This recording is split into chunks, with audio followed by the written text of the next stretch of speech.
Sugar patients chapati రోటీ కాకుండా సంతృప్తిగా rice కూడా తినవచ్చు. Doctor rice, sugar free rice, doctor rice, diabetic rice, sugar పెన్సని బియ్యం, డాక్టర్ రైస్.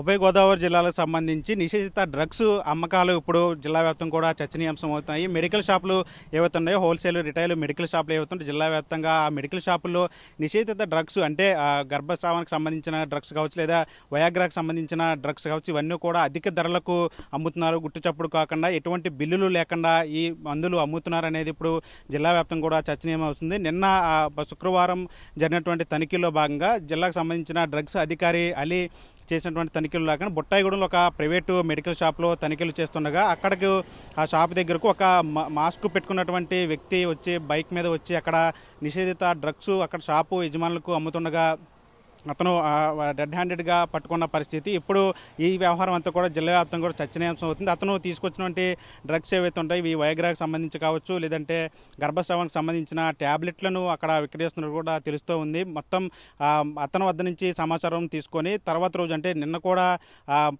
అధికారులు డ్రగ్స్ సంబంధించిన అధికారులు అలీ జంగారెడ్డిగూడెం పాటు అదేవిధంగా కొయ్యలగూడెం షాపుల్లో కూడా తనిఖీలు చేశారు. ఈ నేపథ్యంలో ఆ షాపులు అన్నిట్లంటే ఎవరైతే రాజమండ్రి నుంచి తీసుకొచ్చి ఇక్కడ డ్రగ్స్ అమ్ముతున్నటువంటి గణేష్ అనే వ్యక్తిని పట్టుకున్నారు అటు బుట్టాయిగూడెంలో.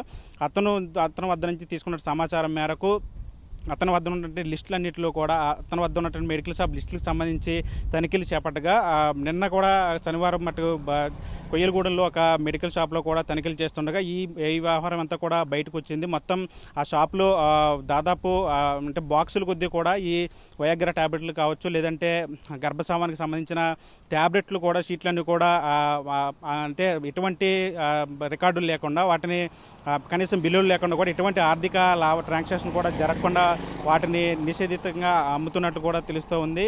వీటికి సంబంధించి అంటే సాధారణంగా ఈ వయాగ్రా ట్యాబ్లెట్లు కావచ్చు, గర్భస్రావానికి సంబంధించిన ట్యాబ్లెట్లు కావచ్చు, ఇవన్నీ కూడా పూర్తిగా డాక్టర్ల పర్యవేక్షణ అంటే డాక్టర్లు ఇచ్చినటువంటి ప్రిస్క్రిప్షన్ ఆధారంగా చేసుకొని అటు ఎవరైతే ఈ రోగులు ఉంటారో వాళ్ళందరూ కూడా ఇవి అమ్ముతూ ఉంటారు మెడికల్ షాప్కి సంబంధించిన. కానీ చాలామంది గర్భస్రావానికి సంబంధించి కావచ్చు, వయాగ్రాకు సంబంధించి కాబట్టి డాక్టర్లకు సంబంధించి అటువంటి సూచనలు లేకుండా అంటే గుట్టు చప్పుడు కాకుండా అక్రమంగా వీటిని కొనుగోలు చేస్తున్నట్టు కూడా తెలుస్తుంది. దీని నేపథ్యంలో ఈ మెడికల్ షాపులు అన్నీ కూడా ఈ బయట నుంచి అంటే తమ వద్ద ఉన్నటువంటి పరిమితమైనటువంటి మందులు కాకుండా ఇంకా ఎక్కువ శాతం అంటే బాక్సుల కొద్దీ కూడా తెచ్చుకొని అక్కడ స్టాక్ పెట్టుకొని అమ్ముతున్నట్టుగా కూడా తెలుస్తుంది. చాలా కాలం నుంచి కూడా ఈ వ్యవహారంతో కూడా అంటే మెడికల్ షాపులకు సంబంధించి డ్రగ్స్ సంబంధించిన అధికారులు, డ్రగ్ కంట్రోల్ సంబంధించిన అధికారులు తనిఖీలు చేపట్టడానికి సంబంధించి ఎక్కువ కాలం నుంచి పెద్దగా తనిఖీలు చేపట్టకపోవడం, అదేవిధంగా వాటి మీద అంటే మెడికల్ షాప్కి సంబంధించి ఎటువంటి మందులు అమ్ముతున్నారు, వాటికి సంబంధించిన నిర్ణీత కాలం ఏముంది అంటే ఎక్స్పైరీ డేట్కి సంబంధించి కావచ్చు, లేదంటే ధరల గురించి కావచ్చు, లేదంటే డాక్టర్ల ప్రిస్క్రిప్షన్ ప్రకారమే అమ్ముతున్నారు అనే వాటి మీద కూడా ఎప్పటికప్పుడు తనిఖీలు చేస్తూ ఉంటారు. అయితే ఇటువంటి తనిఖీలు కూడా ఎప్పటికప్పుడు జరుగుతున్నప్పుడు కూడా అధికారుల కళ్ళుగప్పి ఈ వ్యవహారం అంతా కూడా జరుగుతున్నట్టు కూడా తెలుస్తుంది. మెడికల్ షాపులోనే కాకుండా ఎవరైతే ఈ మెడికల్ షాపులు అధికారులకు సంబంధించి వచ్చినప్పుడు ఈ షాపులను సీజ్ చేస్తారు, లేదంటే కేసులు కడతారనే భయంతో చాలా వరకు మెడికల్ షాపులకు సంబంధించి వాళ్ళంతా కూడా బయట ఉన్నటువంటి కిరాణా షాపుల్లో, లేదంటే కిల్లీ కొట్టుల్లోనో ఆ చుట్టుపక్కల ఉన్నటువంటి షాపుల్లో ఈ మెడిసిన్స్ అన్ని పెట్టి అధిక ధరలకు విక్రయిస్తున్నారు డాక్టర్ ప్రిస్క్రిప్షన్ లేకుండా. ఈ నేపథ్యంలో ఈ ఎవరైతే రాజమండ్రి నుంచి వచ్చినటువంటి గణేష్ అనే వ్యక్తి మాస్క్ పెట్టుకుని వచ్చినటువంటి వ్యక్తి, నల్ల కళ్ళద్దాలు పెట్టుకుని మాస్క్ పెట్టుకుని వచ్చినటువంటి వ్యక్తి దగ్గర నుంచి వచ్చిన సమాచారం మేరకు అతను మన దగ్గర ఉన్నటువంటి బాక్సులు ఏవైతే వయాగ్రాకు సంబంధించి కావచ్చు, లేదంటే గర్భస్రావానికి సంబంధించిన ట్యాబ్లెట్ల బాక్సులను గుర్తించిన అధికారులు అతనికి ఇంకా ఎక్కడెక్కడ షాపులతో సంబంధం ఉంది, ఎక్కడి నుంచి అతనికి మందులు వస్తున్నాయి అనే దాని మీద కూడా దృష్టి పెట్టారు. కేవలం అంటే సాధారణంగా రిప్రజెంటేటివ్స్ ఎవరైతే ఉంటారో వాళ్ళంతా కూడా కంపెనీల నుంచి మందులు కంపెనీలు తయారు చేసే కంపెనీల నుంచి ఆ మందులన్నీ కూడా షాపులకు లేదా హాస్పిటల్కు సరఫరా చేస్తూ ఉంటారు. మెడికల్ రిప్రజెంటేటివ్స్ ఎక్కువగా ఈ పని చేస్తుంటారు. అదేవిధంగా కొంతమంది ఆ బ్లాక్ మార్కెట్లో కూడా అధికారులకు కళ్ళుగప్పి ఈ వ్యవహారం అంతా కూడా చేస్తున్నట్లు కూడా తెలుస్తుంది.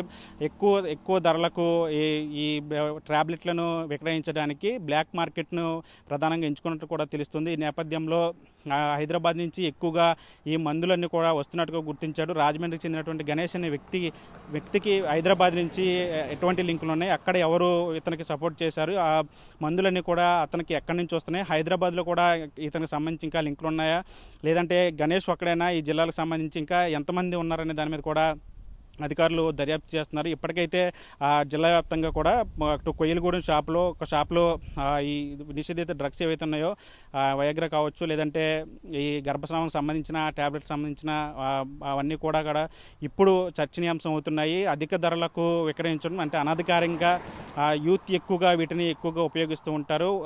డాక్టర్ల ప్రిస్క్రిప్షన్ లేకుండా ఇవి మందుల షాపులు అమ్మకూడదు. కానీ అధికారులు అటు డాక్టర్లు కలిగప్పి వీళ్ళంతా కూడా మెడికల్ షాపులంతా కూడా ఒక సిండికేట్ మాఫియా లాగా తయారయ్యి ఈ డ్రగ్స్ అంతా కూడా అంటే పూర్తిగా వీళ్ళని ప్రోత్సహించినట్లు కూడా తెలుస్తుంది. దీనికి సంబంధించి అంతా ఒక బ్లాక్ మార్కెట్ చైన్గా కూడా కనిపిస్తుంది. దీని మీద పెద్ద ఎత్తున చర్చనీయాంశం అవుతుంది. అంటే ఖచ్చితంగా ప్రభుత్వం దీని మీద దృష్టి పెట్టాలి. ఇంకా ఈ బ్లాక్ మార్కెట్ చైన్ ఎక్కడి వరకు ఉందనేది కూడా తెలుసుకోవాల్సిన అవసరం ఉంది.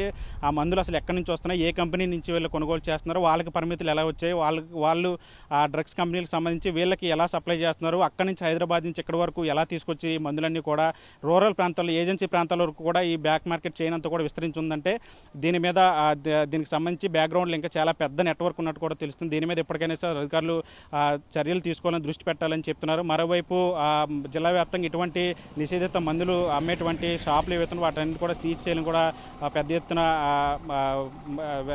ఎత్తున కూడా వినిపిస్తున్న పరిస్థితి. ఈ నేపథ్యంలో ఏజెన్సీ ప్రాంతాలు ఏవైతే ఉన్నాయో ఏజెన్సీ ప్రాంతాల్లోనే ఈ విధంగా విచ్చలవిడిగా డ్రగ్స్ మాఫియా రెచ్చిపోతుందంటే ఖచ్చితంగా సిటీల్లో కావచ్చు, రూరల్లో కావచ్చు పెద్ద ఎత్తున ఇంకా బ్లాక్ మార్కెట్ చైన్ ఉంటుంది. కాబట్టి దాని మీద ఖచ్చితంగా దృష్టి పెట్టి వీటన్ని కూడా అరికట్టాల్సిన పరిస్థితి ఉన్నది. పెద్ద ఎత్తున చర్చ అయితే జరుగుతుంది. తెలుగులో న్యూస్ కి ఫాస్టెస్ట్ యాప్ ఇప్పుడు టోటల్లీ న్యూ అవతార్లో జస్ట్ 5 seconds లో కంప్లీట్ న్యూస్, సోషల్ మీడియాలో ట్రెండ్స్ కి one stop solution, live TV app, voice search option తో ఇప్పుడే డౌన్లోడ్ చేయండి లేదా అప్డేట్ అయిపోండి. యాప్ లింక్ డిస్క్రిప్షన్ లో ఉంది.